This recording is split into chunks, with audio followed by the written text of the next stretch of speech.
నాయకులు కార్యకర్తల సమన్వయంతో వ్యవహరించి ఐక్యమత్యంతో పార్టీని బలోపేతం చేయాలని మహబూబ్ నగర్ ఎంపీ డీకే అరుణ పిలుపునిచ్చారు. నారాయణపేట ఫంక్షన్ హాల్ ఏర్పాటు చేసిన బీజేపీ నారాయణపేట జిల్లా అధ్యక్షుడు సత్య యాదవ్ ప్రమాణ స్వీకారం కార్యక్రమానికి డీకే అరుణ ముఖ్య అతిథిగా హాజరయ్యారు. పార్టీలో కార్యకర్త స్థాయి నుంచి వ్యక్తి శ్రద్ధతో పార్టీ విధి విధానాలను ప్రజలకు తీసుకువెళ్లి సత్య యాదవ్ జిల్లా అధ్యక్ష స్థాయికి ఎదిగిన తీరు అందరికీ రోల్ మోడల్ అన్నారు. ప్రతి కార్యకర్త పార్టీ కోసం పనిచేస్తే వ్యక్తిగత గుర్తింపుతో పార్టీలో ఉన్నత పదవులను అందుకోవచ్చని అభిప్రాయం వ్యక్తం చేశారు. భారతీయ జనతా పార్టీలో పాతవారు కొత్తవారు అందరూ కలిసి పార్టీ ఎదుగుదలకు కృషి చేయాలని పిలుపునిచ్చారు.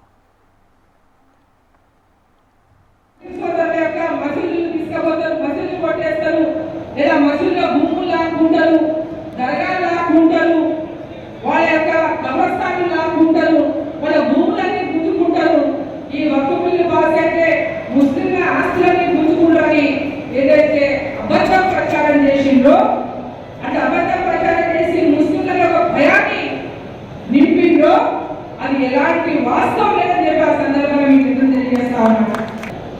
మైనారిటీ వెల్ఫేర్ మినిస్టర్ నిజుగా చెప్పిండ్రు, ఈ యొక్క బిల్లు ద్వారా వక్ఫ్ ఏదైతే బోర్డు ఉందో ఆ బోర్డులో పేదవాళ్ళకి ఏదైతే న్యాయం జరగాలో లాభం జరగాలో వారికి ఇన్ని సంవత్సరాలు కూడా ఎలాంటి లాభం జరగలేదు. పేద ముస్లింలకు, పేద మహిళలకు, పేదల భర్తలైనటువంటి మహిళలకు, అనాథలకు వారికి విద్య పైన కానీ వైద్యం పైన కానీ అనేక రకాల అభివృద్ధిలో కానీ వారికి ఎలాంటి న్యాయం జరగలేదు, లాభం జరగలేదు.